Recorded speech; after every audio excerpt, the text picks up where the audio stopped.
Me llamo Elena López. Tengo 32 años y en algún momento del camino, mi familia decidió que mi tiempo libre les pertenece. Mi hermana sabe que llevo meses planeando mi viaje de vacaciones de primavera. Sabe que pedí los días libres en el trabajo, reservé los vuelos con mis amigas y taché los días en mi calendario con ilusión. Y aún así, anunció que su niñera le había fallado y que yo me encargaría de cuidar a sus hijos. No fue una pregunta. Fue una decisión que soltó en medio de la cena en casa de mis padres, como si mi viaje fuera solo otro plan cualquiera que ella pudiera cancelar. Mis padres no parecieron sorprendidos. Simplemente se giraron hacia mí, esperando la misma respuesta que yo había dado demasiadas veces antes. Pero esta vez dije que no. No alcé la voz ni enumeré todo lo que perdería. Simplemente dije que me iba de viaje y que no me quedaría en casa para hacer de canguro. La cara de mi hermana se puso roja de una manera que nunca había visto. Era ese tipo de rabia que dice, acabas de romper una regla familiar no escrita. Fue entonces cuando intervino mi padre con la voz dura, preguntándome por qué era tan egoísta y por qué solo pensaba en mí misma. No discutí. Cogí mi bolso, salí y conduje hasta mi piso con el corazón latiendo tan rápido que me temblaban las manos. A la mañana siguiente se presentaron en mi puerta con los niños. Antes de contaros lo que dijo ella y lo que pasó después de que me fuera, decime, ¿qué hora es ahora mismo donde estáis y desde dónde me veis? Tengo curiosidad por ver hasta dónde llega esta historia. Unas noches antes de ese desagradable enfrentamiento, mi vida todavía parecía casi normal. Trabajo cerca del aeropuerto de Barajas, en Madrid, en un empleo que consume mi energía y mis fines de semana si no tengo cuidado. Así que planear un descanso de verdad me había parecido casi imposible durante años. El viaje de primavera empezó como una broma en un grupo de WhatsApp con amigas de la universidad y poco a poco se convirtió en algo real. Alertas de precios para los vuelos, compartir el alquiler de un apartamento en la costa, discutir sobre quién cocinaría cada noche. Cambié turnos, supliqué por días libres específicos y vi cómo mis horas de vacaciones desaparecían del portal de la empresa una a una. Mi hermana mayor, Daniela, conocía cada detalle porque yo había estado lo suficientemente emocionada como para contárselo.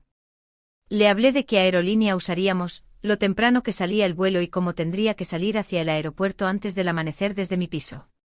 Ella escuchó, hizo preguntas prácticas sobre el peso del equipaje y el seguro de viaje, y nunca insinuó ni una sola vez que mis planes pudieran ser un problema para ella. La cuestión es que Daniela me había estado tratando como su niñera incorporada mucho antes de que existiera este viaje. Cuando tuvo a los niños empezó con cosas pequeñas. Me llamaba y me preguntaba si podía pasarme una hora para que ella pudiera hacer un recado sola. Me decía a mí misma que no era para tanto. Una hora se convertía en una tarde de sábado, luego en noches enteras en las que me quedaba en el sofá con dibujos animados de fondo mientras ella salía hasta tarde con su marido. Mis padres me veían con los niños tan a menudo que simplemente lo incorporaron a la narrativa familiar. Cuando hablaban de que Daniela necesitaba un descanso, mi nombre era siempre la respuesta que flotaba en el aire. Vivo sola. No tengo hijos. Alquilo un piso de una habitación en lugar de tener una casa. Así que en sus mentes mi tiempo debe costar menos que el de ella. Durante el último año había empezado a distanciarme. Dejé de decir que sí automáticamente. Dejaba que algunas llamadas saltaran al buzón de voz y le dije a Daniela que no podía cuidar a los niños en noches laborables cuando tenía turno de mañana al día siguiente. No le gustó el cambio. El tono de sus mensajes pasó de agradecido a impaciente, y empezó a enviarme horarios en lugar de preguntas, como si mi calendario existiera para rellenarse alrededor del suyo. Hubo una tarde que debería haberme advertido de hasta dónde estaba dispuesta a llegar. Me estaba preparando para conectarme a una formación obligatoria online cuando llamó. Con voz de crisis, dijo que su plan B había fallado y que ya estaba saliendo por la puerta. Antes de que pudiera procesar lo que quería decir, llamaron a mi puerta y 2 mochilas pequeñas aterrizaron en mi felpudo. Mi formación terminó reproduciéndose de fondo en silencio mientras yo repartía meriendas e intentaba que los niños no se pelearan por la tablet. Daniela los recogió 3 horas después, alegre y cansada, dándome las gracias como si solo me hubiera pedido prestada una chaqueta. Después de eso intenté ser más directa. Le dije que necesitaba al menos un día de aviso si quería que la ayudara, que mi trabajo no me permitía dejarlo todo solo porque ella decidiera salir de casa. Asintió, dijo que lo entendía, y en menos de una semana me estaba enviando un mensaje que decía: «Eres la única persona a la que confío a mis hijos». Cada vez que yo dudaba, dejaba de sonar como un cumplido y empezaba a aparecer una advertencia. Para cuando se acercaban las vacaciones, protegía esa semana como si fuera lo último bueno que me quedaba. Tenía una lista pegada en la nevera con todo lo que necesitaba meter en la maleta. Alarmas puestas en el móvil para hacer el check-in del vuelo y un Cabify ya programado para llevarme al aeropuerto antes del amanecer. Mis compañeros de trabajo sabían que me iba. Mi jefe firmó la autorización y mis amigas seguían enviando capturas de pantalla con la cuenta atrás. Mis padres casi nunca veían las partes que me agotaban. Oían que estaba en casa de mi hermana y asumían que simplemente pasábamos tiempo juntas. En las raras ocasiones en las que mencionaba estar cansada, mi madre me recordaba que Daniela tenía 2 niños pequeños y mi padre decía que se me daban bien. Como si eso lo solucionara todo. Nadie preguntaba qué había sacrificado yo para estar allí. Nadie se preguntaba si alguna vez quería un fin de semana que no girara en torno a la rutina de acostarse de otra persona y los horarios de recogida del colegio. El último domingo antes de mi viaje, mis padres nos invitaron a todos a comer a su casa. Lo hacen mucho. Les gusta fingir que seguimos siendo una familia sencilla que puede sentarse alrededor de una mesa y hablar de cosas ordinarias. Llegué cansada de una semana larga, pero decidida a mantener la tarde tranquila. Ya me había prometido a mí misma que no sacaría el tema del viaje a menos que alguien más lo hiciera. Quería una noche tranquila antes de que todo saliera bien o se desmoronara. Mi hermana llegó más tarde que los demás, con los 2 niños agarrados a sus piernas y una bolsa de aperitivos colgando de una mano. Dejó la bolsa en la encimera, saludó a nuestros padres y se deslizó en su ritmo habitual, como si no hubiera pasado el último año tratando mi tiempo como una extensión de su agenda. Mantuve la vista en la ensalada que estaba aliñando, recordándome a mí misma que me iba en unos días y que solo tenía que aguantar una reunión familiar más. Comimos en el salón con la televisión zumbando de fondo. La conversación rebotaba entre el tiempo y el tráfico de la M30. Esperé el momento en que el tema cambiara. Y cambió. Fue cuando mi hermana se reclinó en el sofá y anunció que su niñera había cancelado y que las vacaciones de primavera serían un desastre a menos que alguien interviniera. No me miró cuando lo dijo. No le hacía falta. La pausa que siguió me resultaba familiar. Ese espacio silencioso donde todos fingían pensar mientras esperaban que yo hablara. Mis padres intercambiaron una mirada. Uno de los niños pidió más zumo. El sonido de la televisión llenó el silencio hasta que pareció el único ruido en la habitación. Les dije que seguía yéndome de viaje. Mi voz salió firme, casi plana. Les recordé que mis vuelos estaban reservados, que mis días de vacaciones estaban aprobados y que mis planes estaban fijados. No me disculpé. No ofrecí un compromiso. Simplemente lo expuse como un hecho sobre mi vida que nadie más tenía permiso para reescribir esta vez. El ambiente cambió. Mi hermana finalmente giró la cabeza hacia mí, con una expresión tensa que hizo que se me encogiera el estómago. Empezó a enumerar las razones por las que necesitaba ayuda. No había colegio. Su marido estaba de guardia. Andaban justos de dinero. Las guarderías o campamentos en nuestra zona costaban más de lo que podían permitirse. Cada frase se apilaba sobre la anterior como pruebas en un caso donde el veredicto ya había sido decidido. Al final dijo que pensaba que la familia se suponía que estaba ahí cuando importaba. Mi padre dejó su plato en la mesa de centro. Me miró como solía hacerlo cuando era adolescente y llegaba tarde a casa, como si hubiera cruzado una línea que yo no sabía que existía. Me dijo que estaba siendo egoísta, que solo pensaba en unas vacaciones y no en las responsabilidades que había aquí en casa. No preguntó por qué estaba tan cansada. No preguntó qué necesitaba yo. Lo único que quería era que dijera que cancelaría el viaje. Mi madre intentó suavizar las cosas de la forma delicada que siempre usa, diciendo que todos estaban estresados y que podríamos encontrar una solución si yo fuera flexible. La palabra flexible aterrizó como una piedra en mi pecho. En nuestra familia, esa palabra siempre ha significado que yo debería ser la que cediera. Dejé el tenedor y junté las manos en mi regazo para que nadie viera lo fuerte que temblaban. Les dije tan serenamente como pude que no iba a cancelar nada, y que mi respuesta no iba a cambiar. Añadí que estaba encantada de ver a los niños en cumpleaños y festivos, pero que mi vida ya no podía girar en torno a ser la niñera de urgencia. Nadie habló durante un largo momento. La televisión seguía sonando. Mi hermana me miraba fijamente como si no reconociera a la persona sentada frente a ella. Recogí mis cosas sin prisas y me levanté. Mi padre abrió la boca como si quisiera decir algo más, pero la cerró cuando no aparté la mirada. Le di las gracias a mi madre por la cena, abracé a uno de los niños cuando corrió hacia mí y salí hacia mi coche con las llaves ya en la mano. La noche después de esa cena, finalmente me permití exhalar. De vuelta en mi piso, el silencio se sentía más pesado que el trayecto a casa. Dejé las llaves en el platito de cerámica de la entrada y me quedé allí un momento, escuchando el zumbido sordo del tráfico dirigiéndose hacia la autopista. Más allá de los edificios, el parpadeo tenue de las luces de algún avión iba y venía, y cada uno me recordaba que todavía había una salida de todo esto si mantenía mi postura. Me dije a mí misma que decir no delante de mi familia había sido la parte difícil. Mi móvil no estaba de acuerdo. En cuanto lo dejé en la encimera, empezó a vibrar en ráfagas cortas e impacientes. El primer mensaje era de mi hermana.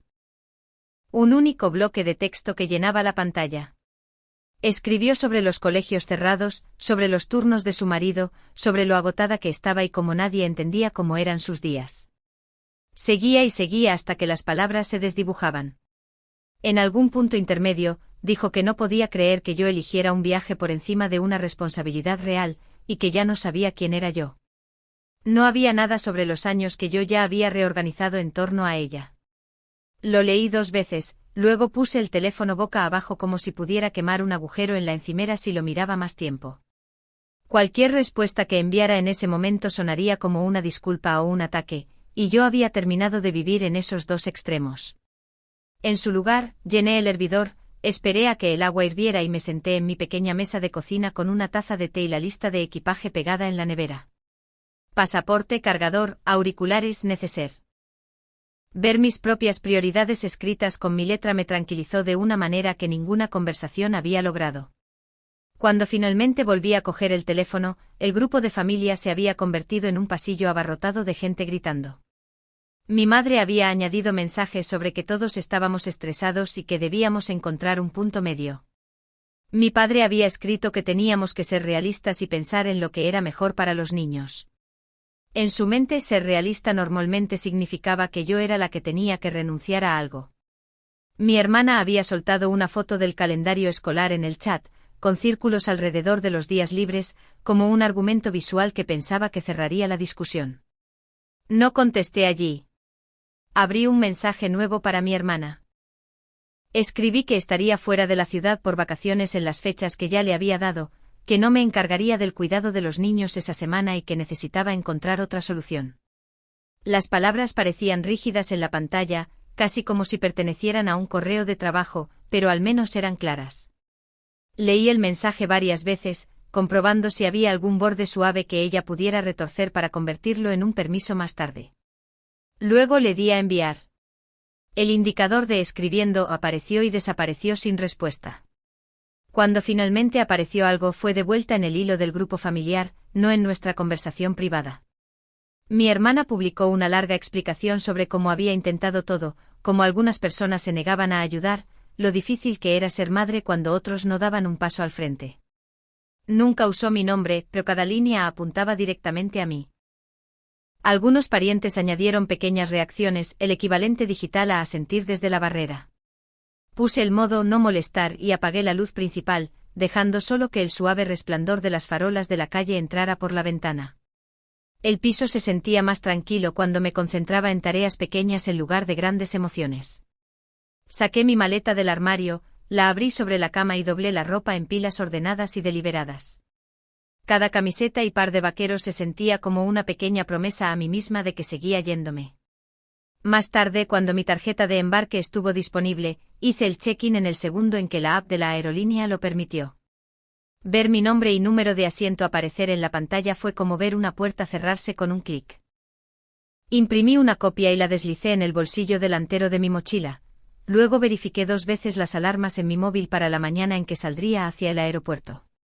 Cuanto más concretos se volvían esos detalles, menos espacio había para que los planes de cualquier otra persona se filtraran.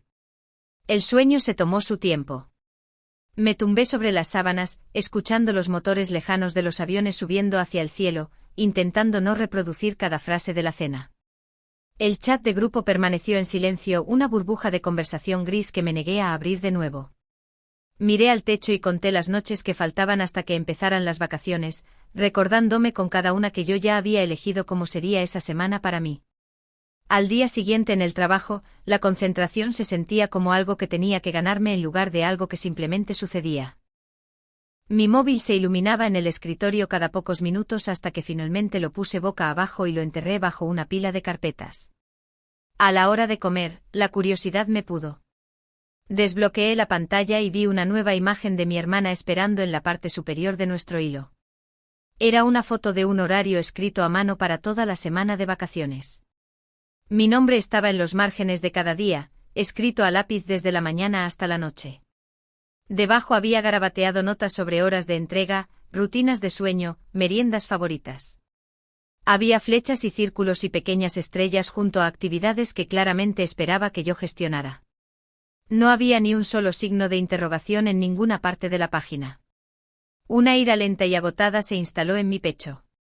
Cerré la imagen y silencié la conversación. Luego abrí el portal de inquilinos de mi edificio y me desplacé por las normas de la comunidad con un nivel de concentración que no había logrado en todo el día. Ocultas entre notas sobre la recogida de basuras y los permisos de aparcamiento había líneas sobre merodear, sobre dejar a menores sin supervisión y sobre las responsabilidades de los residentes cuando alguien intentaba convertir su puerta en una sala de espera. Por primera vez me permití pensar con calma en lo que haría si mi hermana decidiera presentarse en mi piso e intentar endosarme la semana de todos modos. La mañana para la que me había estado preparando finalmente llegó. Me desperté antes de mi alarma mientras el rugido tenue de los aviones subía y se desvanecía fuera. El edificio estaba inmóvil, el pasillo en silencio, pero mi cuerpo se sentía como si ya estuviera a mitad de una discusión. Me puse unos vaqueros y una sudadera y miré el cerrojo echado. La nota en la mesa de la entrada esperaba junto a mi maleta. La noche anterior, había bajado a la oficina de administración con los nervios ocultos tras preguntas neutrales. La encargada ya se había ido, pero una empleada llamada Blanca Soria todavía estaba en su escritorio. Le pregunté qué se suponía que debían hacer los inquilinos si alguien intentaba dejar niños en el pasillo fuera de un piso.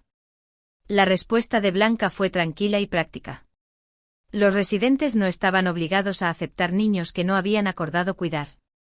Se suponía que los menores no debían dejarse sin supervisión.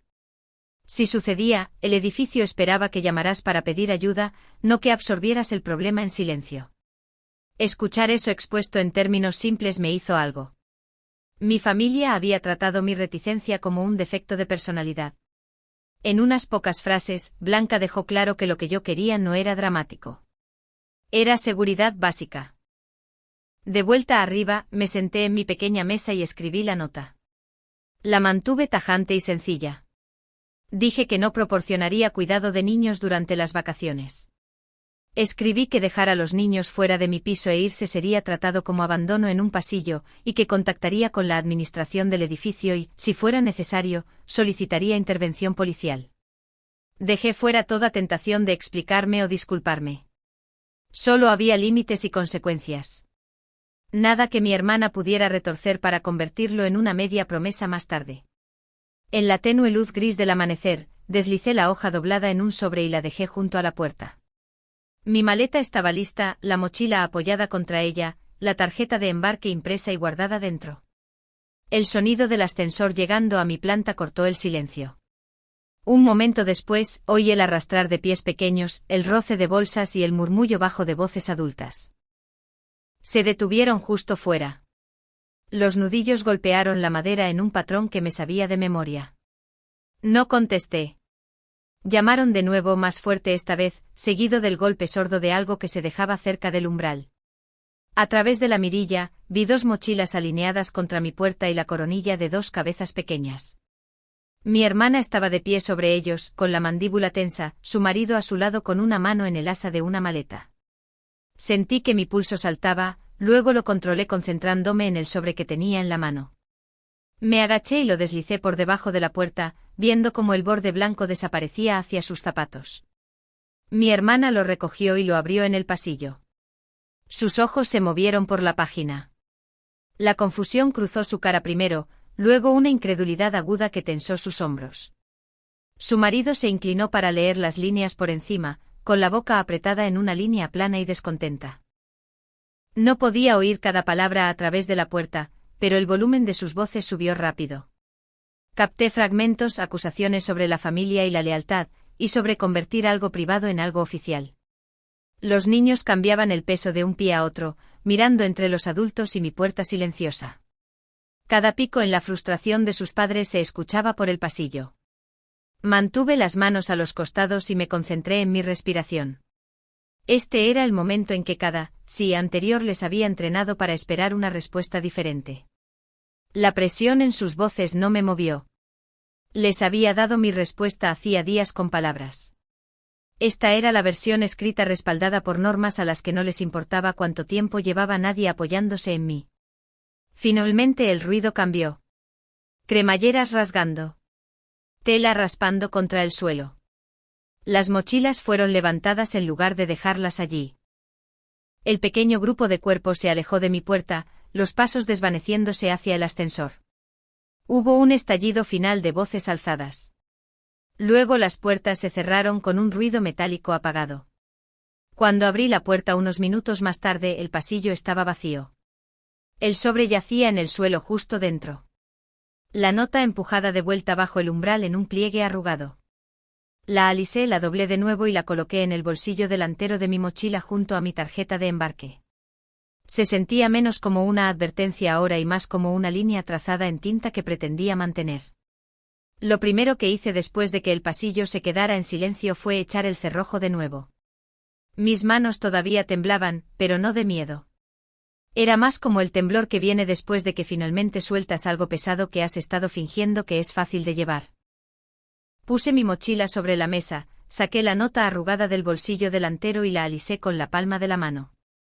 La tinta parecía más oscura ahora que había hecho su trabajo. Hice una foto de la página con mi móvil y otra del pasillo vacío fuera. Sin mochilas, sin niños, sin nadie esperando. Las imágenes fueron a una carpeta que había empezado la noche anterior, sentada frente a mi portátil mientras el portal de inquilinos estaba abierto en otra ventana. Nombré la carpeta con algo simple que no me avergonzara enseñar más tarde si tenía que hacerlo. Cuando abrió la oficina de administración, bajé. Blanca estaba allí de nuevo con una taza de café y una pila de formularios de mantenimiento en su escritorio. Esperé mientras terminaba una llamada, luego le dije que la situación de la que habíamos hablado el día anterior casi había sucedido. Mantuve mi voz nivelada mientras describía las mochilas, los niños y la discusión a través de la puerta. Le enseñé las fotos y la nota. Blanca escuchó sin interrumpir. Miró las fotos, luego sacó la grabación de la cámara de mi planta en su pantalla. Observé cómo su expresión cambiaba en pequeños y cuidadosos incrementos mientras revisaba las imágenes. No hizo gestos dramáticos ni jadeó. Simplemente asintió lentamente y dijo que podía ver lo suficiente para entender lo que había pasado. Imprimió una copia de la política del edificio sobre dejar menores sin supervisión en zonas comunes y subrayó las partes que aplicaban. Dijo que archivaría un parte de incidencia y adjuntaría las capturas de las cámaras junto con las fotos que yo había tomado. Su tono se mantuvo tranquilo, casi rutinario, y esa firmeza hizo que fuera más fácil respirar. Antes de irme, Blanca preguntó si esperaba que mi familia volviera mientras yo estaba fuera de la ciudad. Le dije que esperaba que no, pero que la historia sugería que podrían intentarlo de nuevo si decidían que estaban lo suficientemente desesperados. Anotó mis fechas de viaje y dijo que si alguien intentaba dejar niños en mi puerta mientras yo no estaba, el personal llamaría a las autoridades y anotaría que yo ya había rechazado asumir la responsabilidad. No había nada afilado o amenazante en sus palabras. Era solo procedimiento. El procedimiento era exactamente lo que yo necesitaba. De vuelta arriba, mi móvil se había llenado de más mensajes. Mi hermana había enviado una serie de textos cortos que alternaban entre llamarme fría y afirmar que nunca había planeado realmente irse y dejar a los niños. Mi padre añadió que involucrar al edificio y mencionar cualquier tipo de informe era ir demasiado lejos. Mi madre envió una línea sobre que esto era un asunto familiar que debía quedarse dentro de la familia. Leí todo una vez, luego escribí un único mensaje de vuelta en el chat de grupo. Escribí que no discutiría más sobre el cuidado de los niños, que había dejado claros mis planes por escrito y que cualquiera que viniera a mi puerta esperando que me quedara con los niños sería rechazado. No me defendí ni enumeré las veces que había ayudado en el pasado. No les conté sobre la carpeta en mi móvil o el informe que Blanca estaba archivando. Simplemente establecí los límites de nuevo y silencié el hilo. El resto de esa semana se movió a saltos desiguales. El trabajo se sentía normal y a la vez ligeramente desenfocado, como si mi empleo estuviera ocurriendo detrás de un cristal. Los compañeros hablaban de sus propios viajes de primavera, discutiendo sobre tamaños de equipaje y escalas. Contesté correos, terminé tareas y taché cosas de mi lista. Pero parte de mi mente se quedó en ese pasillo, reproduciendo la imagen de las mochilas alineadas contra mi puerta. Cada noche pasaba por delante de las puertas de mis vecinos y me preguntaba cuántos de ellos habrían oído las voces alzadas esa mañana. Los pisos en Madrid no están construidos para la privacidad. El sonido se mueve a través de las paredes como el agua. Sentí un destello de vergüenza al pensar en la discusión de mi familia derramándose en el pasillo, luego recordé quién la había traído allí y por qué. 2 días antes de mi vuelo, apareció un correo de la oficina de administración en mi bandeja de entrada. Estaba dirigido a mí pero escrito en el estilo formal que usan cuando algo podría necesitarse más tarde. Resumía el incidente, hacía referencia a las grabaciones de las cámaras y reiteraba la política sobre menores en zonas comunes. Terminaba confirmando que el edificio entendía que yo no había acordado proporcionar cuidado infantil y que el personal respondería en consecuencia si ocurría una situación similar. Lo leí 2 veces y guardé una copia en la misma carpeta que las fotos. Ver todo expuesto en lenguaje neutral lo hizo sentir más real que cualquier conversación familiar. No había viajes de culpa en ese correo. Ni charlas sobre lealtad o sacrificio. Solo hechos y responsabilidades. La noche antes de irme, empaqué lo último de mis cosas. La cremallera de la maleta se cerró con un sonido final sólido. Puse mi alarma para mucho antes del amanecer, organicé la recogida del VTC en la app y verifiqué 2 veces que mi tarjeta de embarque seguía en mi mochila junto con mi pasaporte y la nota doblada. El apartamento se veía diferente con todo reunido cerca de la puerta, como si la propia habitación se estuviera preparando para exhalar. Mi móvil se iluminó una vez más en la encimera. Un mensaje nuevo de mi hermana estaba en la parte superior de la pantalla, más largo que los otros. No lo abrí. Puse la pantalla boca abajo, deslicé el teléfono en mi bolso y lo dejé allí. Por primera vez en mucho tiempo, iba a empezar un viaje sin esperar una demanda de última hora para tirar de mí hacia atrás. Cuando finalmente me acosté, el tráfico hacia el aeropuerto fuera se mezcló en un rumor bajo y constante. Los aviones se elevaban hacia la oscuridad, dirigiéndose hacia lugares donde nadie sabía nada de mi familia, ni de las discusiones que habían llenado nuestro chat de grupo. Cerré los ojos y dejé que ese pensamiento se asentara. Por la mañana, me uniría a ellos.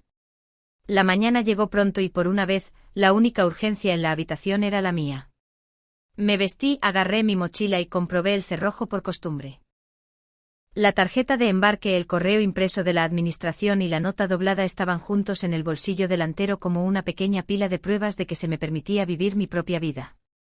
Fuera, otro avión pasó bajo sobre el edificio y por primera vez, se sintió como una invitación en lugar de ruido de fondo.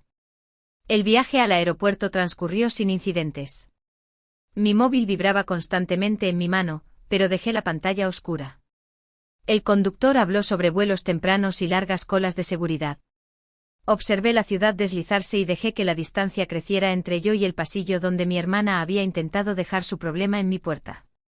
Para cuando me senté en la puerta de embarque, rodeada de extraños luchando con sus propios equipajes y planes, las expectativas de mi familia se sentían más pequeñas que nunca. Cuando el avión despegó, Madrid se encogió en un mosaico de calles y luces bajo el ala. Miré por la ventanilla y me di cuenta de que nadie podía llamar a mi puerta. Nadie podía empujar mochilas contra ella. Nadie podía exigirme nada a 10.000 metros de altura. Lo que decidieran decir sobre mí ahora sucedería en el suelo sin mi participación. Las vacaciones no se convirtieron en un montaje de película sobre sanar heridas. Simplemente me dieron una semana donde mi nombre no era sinónimo de guardería gratuita. Dormí sin mantener un oído atento a los mensajes. Pasé mañanas lentas tomando café con amigas que me conocían como persona en lugar de como recurso. Cuando hablaba de mis planes o mi trabajo o de cómo quería que fuera el año que viene, nadie me interrumpía para preguntar si estaba libre para ayudarles ese fin de semana.